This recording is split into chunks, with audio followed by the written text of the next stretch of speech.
치료 말씀 TV 채널에 들어오신 구독자 여러분, 예수님 이름으로 축복하며 인사드립니다. 저는 서울 방배동에 있는 충만한 교회에서 26년이 넘도록 예수님 이름과 성령 역사로 일반 병원에서 고치지 못하는 귀신 축사와 암을 포함한 불치병과 조현병을 포함한 정신질환을 예수님의 이름과 성령 역사로 치유하는 전은치유 목사 강요셉입니다. 지난 26년 세월 동안 수많은 환자를 예수님 이름과 성령으로 치유하여 사람답게 살아가도록 인도했습니다. 투문하게 주일 예배는 10시 20분에 시작하는데 주일날도 예배 후에 40분 이상씩 기도하면서 담임 목사가 일일이 2회 이상 집중 안수기도를 해드리면서 주일 예배만 제대로 참석해도 안수기도 받으며 성령 세례를 받을 수 있고 귀신이 떠나가고 마음의 깊은 상처가 치유되며 고질병, 불치병이 치유가 됩니다. 오시면 이렇게 치유받은 분들, 은혜 받은 분들, 체험한 분들을 만나보실 수가 있습니다. 집회는 금요일과 토요일 10시부터 12시까지 진행됩니다. 특별히 10년, 20년씩 영적 정식적 위시에도 고통을 당하는 상태가 중한 분들과 성령의 강력한 권능과 성령의 불과 성령의 은사를 빨리 받고 싶은 분들과 10년 이상씩 귀신을 쫓아내고 치유받겠다고 전국을 헤매며 다니면서 치유를 받겠다는 분들에 대해서는 매주 월, 화, 오전 9시 30분부터 오후에는 화, 금, 토요일, 주일 13시부터 예약하여 개별 특별 집중치유 시간을 갖고 있습니다.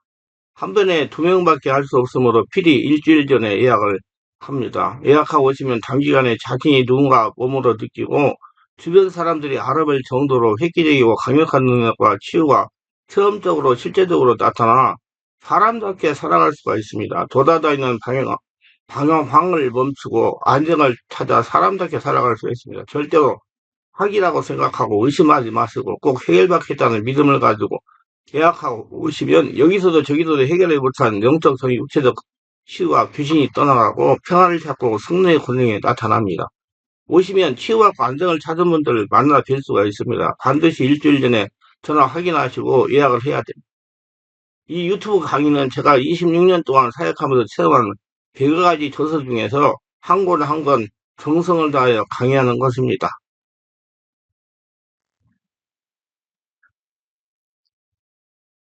믿음으로 사는 것이 쉽지 않기 때문에 혹독한 훈련을 통해서 배우는 것입니다. 장맥에서 늘 엎드려 기도할 때도 땅만 보고 기도하면 소용이 없습니다. 꿈을 마음속에 품고 기도해야 하나님의 축복을 해주시는 겁니다. 이렇게 성경에 기록한 것은 우리 자녀들에게 이런 교훈을 깨달아 아브라함과 같이 불필요한 고통을 당하지 않게 하기 위해서 기록한 것입니다. 하나님은 성령으로 인도하면서 아브라함과 같이 인간적인 모든 걸 끊어내게 하십니다. 여러분도 다 모든 것 다 끊어내시고 하나님만 바라보고 하나님의 축복 속으로 은혜 받으며 사시기를 바랍니다. 하나님께서는 자기중심에서 떠나오게 하십니다. 이성과 감각, 인본주의, 물질주의 장막에서 나와야 되는 것입니다. 옛날 사람들은 천막을 치고 거주하며 살았습니다. 천막 밑에서 자꾸 기도만 하면 천막의 흙밖에 보이지 않습니다. 그러나 천막 밖으로 나가서 하늘 쳐다보면 수많은 별들이 보이는 것입니다. 하나님은 기도를 그렇게 하라는 것입니다. 여러분, 하나님과 동행하며 하나님을 바라보고 하나님의 축복 속에서 홀로서기 하려고 그러면 하나님을 바라보시고 영의 눈을 열어서 하나님을 바라보세요. 안 보이는 하나님을 볼 줄 아는 눈이 열려야 됩니다. 그리고 하늘 별들을 볼 줄 알아야 됩니다. 천막만 보고 땅만 보지 말고 세상의 부귀영화 공명 낭패 실망만 생각하고 땅만 바라보고 기도하지 말고 천막 밖에 나와서 우리말로 다 하자면 이성이라는 천막, 감각이라는 천막, 인본주의라는 천막, 물질주의라는 천막에서 나와서 하늘을 바라보고 수많은 별들을 바라보고 사람 이제 바꿔서 감성으로 하나님 은혜로 채워져야 되는 거다. 수많은 별들이 있지 않습니까? 이 별들을 통해서 하나님이 아브라함 보고 내 자손이 저 별들처럼 많을 것을 생각하라. 마음의 꿈을 가지고 생각하고 바라보고 기도하라. 꿈을 가지고 무슨 꿈이냐? 별 하나가 내 한 자식이 된다는 걸 꿈을 꾸면 말하도 다 할 수 없는 많은 자식이 아닙니까? 나는 저 많은 자손들이 아버지가 되고 할아버지가 되고 조상이 된다. 그것을 마음속에 그려라. 오늘 예수 믿는 사람들은 하나님 나라를 바라보고 하나님의 약속의 말씀을 마음에 그림을 그려야 되는 것입니다. 안 보이지만 보이는 하나님으로 영향을 내서 하나님을 보는 자가 되어야 돼요. 그래서 대박 나려면 신의 눈 열어 하나님을 바라봐야 돼요. 그리고 하나님 말씀에 순종해야 돼요. 우리가 어떻게 하늘 쳐다보고 별들을 헤아리라는 것입니까? 우리의 하늘은 성경에 우리 하늘인 것이요. 창세기부터 계시록까지 성경을 바라보고 있고 성경에 있는 하나님의 약속의 말씀을 별처럼 마음에 간직하라는 것입니다. 성경을 읽고 말씀에 별을 가슴에 얹고 기도하면 기적이 일어나는 것입니다. 성령께서 기적을 일으키셔요. 마음속에 오랫동안 간직하고 바라보고 기도하면 그 목표의 별은 이루어지는 것입니다. 목표를 마음속에 그림으로 그려 꿈을 꾸면서 기도하지 않으면 믿음이 생겨나지 않습니다. 믿음이라는 것은 참 힘이 있대 꿈이 있어야 믿음이 있는 것입니다. 제가 묻겠습니다. 무엇을 믿습니까? 몰라요. 그러면 믿음이 뭔지 모르지 않습니까? 무엇을 믿지요? 목적이 있어야 되지 않습니까? 몸이 아프니까 몸이 나으려고요. 그렇죠. 몸이 낫겠다고 꿈을 꾸면 그 꿈을 믿는 것입니다. 몸이 낫는 건강한 꿈을 꾸기 때문에 내 믿음대로 될 것이라고 할 것입니다. 여호와서 아브라함에게 하나님께서 상속을 준 것도 아브라함이 오랫동안 85세에 기도했으나 꿈이 없이 기도했습니다. 천막으로 불평을 해대가면서 내 아내는 지금 75세가 되고 나는 85세인데 아들을 못 낳았으니 이제 아들을 낳을 수가 없습니다. 하나님이 아들을 안 주심으로 나는 종을 키워서 아들로 후사로 삼겠습니다. 불평을 말하고 하나님을 공갈하고 그렇게 했습니다. 그러니까 하나님께서 이 사람아 꿈을 갖고 기도해야지 꿈이 없는 기도는 어떻게 하느냐. 저녁까지 기다려라. 저녁이 되니까 천막에서 나와라. 꿈을 가지고 기도하기 위해서 하늘을 쳐다봐라. 하늘 쳐다보니까 뭐가 보이니? 별들이 보입니다. 헤아려 보아라. 아이고 헤아릴 수 없이 많은데요. 너희 자손이 저것처럼 많을 것이다. 아브라함이 입을 딱 벌리고 별들을 바라보고 별들이 자기의 자손이 된 것 같은 느낌으로 가슴을 꽉 들어차니 하나님 내가 믿습니다. 전에는 무엇을 믿는 줄 몰랐는데 저 별들이 내 자손인 것을 믿습니다. 하나님이 아브라함 보고 만족한다. 잘했다. 그것이 너의 의로움이 된다. 그래서 그는 서나 안 되나 이제는 아들이 가슴속에 별들처럼 꽉 차 있는 것을 바라봤습니다. 그 결과로 아내가 90세 되고 아브라함이 나이가 100세가 되었을 때 아들을 낳은 이름이 이삭인 것입니다. 그리고 장막에서 나와서 하늘을 바라보는 것이 이런 큰 계기가 된 것입니다. 여러분 바라보세요. 믿음 바라보세요. 하나님의 축복을 바라보세요. 바라봄과 믿음, 그 법칙을 통해서 역사가 일어난 겁니다. 꿈이 생길 때 믿음이 생깁니다. 무엇을 믿느냐? 꿈을 믿는 것입니다. 현재 있는 것 보고 믿지 못할 사람이 어디 있습니까? 꿈이라는 것은 장사 생겨날 것을 지금 믿는 것을 말합니다. 뭘 믿느냐? 건강을 믿습니다. 그것을 바로 꿈을 믿는 것입니다. 무엇을 믿느냐? 사업이 일어날 걸 믿습니다. 그것이 꿈입니다.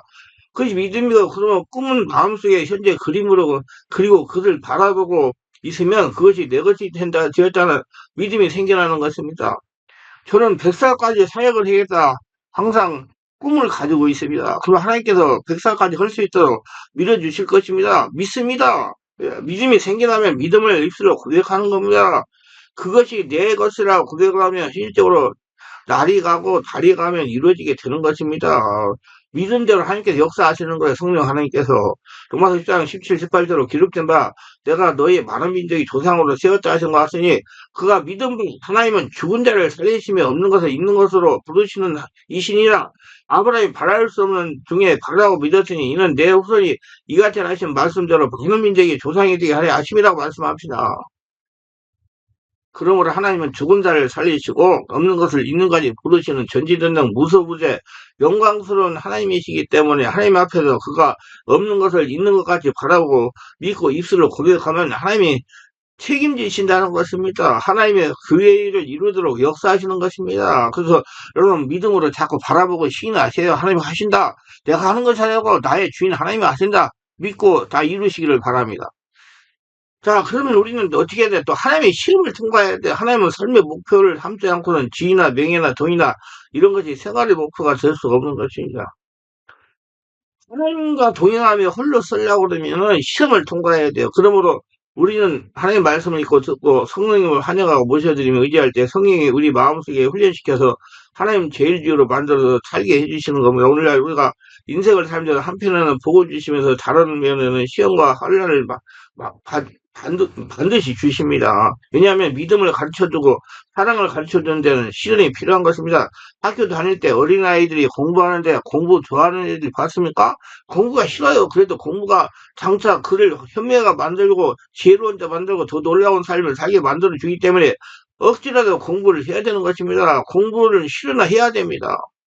시험과 한란을 하나님이 못 지킬 만한 것에 주지 않지만은 반드시 시험과 한란을 통해서 하나님의 살아계심을 체험하고 신앙이 자라고 사랑이 자라게 해서 이 세상이 훌륭하게 살도록 만들어 주시는 것입니다.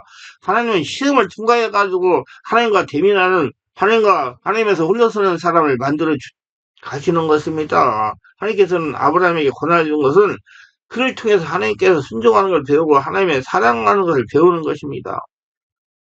그러니까 하나님에 대한 절대적인 사랑을 배우는 것은 위아들 이삭을 모리아 산에서 제물로 바치라는 것입니다. 시험학 치고는 그렇게 흉악한 시험이 어디 있습니까? 100살에 낳은 아들을 모리산에 데리고 와서 죽여서 각을 떠서 제물로 드려라. 시험 치고는 굉장히 어려운 시험입니다. 답을 써야 돼요. 무슨 답을 씁니까? 하나님 좀 시험을 쉽게 만들어 주십시오. 그렇게 하더니 나는 못해요. 그렇게 하든지 내가 시험을 성실껏 응답하겠습니다. 그렇게 하든지 좌우지간 시험을 쳐야 되는 것입니다. 그래서 점수를 매기는 겁니다. 아브라함은 엄청난 시험을 당했습니다. 여러분도 엄청난 시험을 당할 수가 있어요. 그때 순종하세요. 죽게 순종하세요. 축복을 많이 받은 이상 그 축복을 잘 단수할 수 있는가 시험을 치려는 것입니다. 아브라함은 자기 아내 사라에게 이야기도 하지 않고 자기 아들을 보고 야 하나님이 제사드리라고 하는데 모리아 산에 나와 같이 가자. 한 사흘길을 걸릴 테니까 장작 메고 칼 들고 불씨를 내가지고 가마 사흘길을 걸어서 모리아 산에 왔습니다. 그리고 그 아들을 데리고 장작을 걸머지고 불씨와 횃불을 들고서 모리아 산으로 올라가는데 아버지 장작은 내가 걸머지고 불도 손잡고 있는데 제사를 양은 어디 있나이까? 기가 막힌 질문 아닙니까? 얘야, 이것은 중요한 제사니까 세물은 하나님이 직접 중단한다고 하더라. 가자. 그래서 가서 아들과 함께 제단을 쌓고 장작을 펴놓고 그 다음에 이삭에게 내 손발을 내놓아라. 왜요? 하나님이 너를 잡아서 제물로 드리라고 한다. 어찌할 도리가 없다. 아마 그 아들은 아버지를 치다고 눈물을 뚝뚝 흘렸을 것입니다. 아버지, 나이가 많아서 머리가 좀 어떻게 된 것 같습니까? 치매가 온 것 아닙니까? 100살에 낳은 아들이라고 그렇게 자랑하고 사랑하더니 나를 잡아서 제물로 진다니요. 그래도 너를 주신 이도 하나님이시여 너를 도로 데려갈 이도 하나님이시니 나는 하나님을 위해서 너를 낳고 길은 대리인에 불과하다. 칼을 잡고 그를 눕혀서 잡으려고 칼을 들었습니다. 그때 마지막 순간까지 가만히 있던 하나님께서 보좌에서 벌떡 일어났을 것입니다. 아브라함아, 아브라함아, 내 외독자 이삭에게 칼을 내지 말라. 내가 내 외독자 이삭도 아끼지 아니하고 나에게 내놓았으니 내가 이제 안다. 내가 나를 사랑할 줄 안다. 사랑은 증거가 있어야 되는 것입니다. 이 세상의 부부라도 여보 당신 사랑해. 나도 당신 사랑해 싶습니다. 왜 대가가 지불되지 않으니까? 말로서 사랑한다고 누가 못해요. 그러나 사랑에는 대가가 지불됩니다. 대가가 있어야 돼요. 내가 너를 사랑한다. 적은 대가가 있으면 적게 사랑하는구나. 많은 사랑하면 많은 대가를 지불하게 되는 것입니다. 그래서 하나님께서는 아브라함을 성령과 홀려서로 인도하셨습니다. 첫째로 하나님께서는 아브라함을 부르십니다. 너는 너의 고향과 친척과 아버지를 떠나 내가 내게 부여를 땅으로 가라고 새 출발을 명령하십니다. 실제로 혈육을 모두 정리하게 하십니다. 우리도 마찬가지 잘 들으시고 정리하세요. 아브라함이 노새기를 대 우리는 한 친족이라 너나 나나 내 복자나 서로 다투게 하지 말라. 내 앞에 온 땅이 있지 않냐. 나를 떠나라. 내가 좌하면 나는 우하고 내가 우하면 나는 좌하리라. 셋째로 자기 중심에서 떠나오게 하셨습니다. 아브라함이 또 이르되 주께서 내게 씨를 주지 아니하였으니 내 집에서 길 있는 자가 내 상속자가 될 것이니라.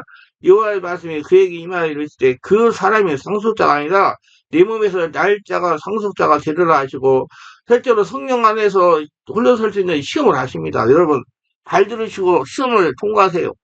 여기서 이르시되 내 아들 내 사랑하는 독자 이삭을 데리고 모리아 땅으로 가서 내게 내가 일러준 한상 거기서 그를 번제로 드려라. 하나님의 시험에 합격한 아브라함은 하나님한테 홀려서서 하나님과 동행하며 그의 근으로 살아가는 것입니다. 여러분 우리도 이렇게 하나님한테 홀려서서 하나님과 동행하며 하나님 축복으로 살아가려고 그러면 아브라함의 여정을 잘 보시고 그대로 순정하시고 따라가시기를 바랍니다. 불평을 하지 마시고 하나님 말씀에 순정하세요. 모두 은혜가 있으시기를 주의 이름으로 축원합니다.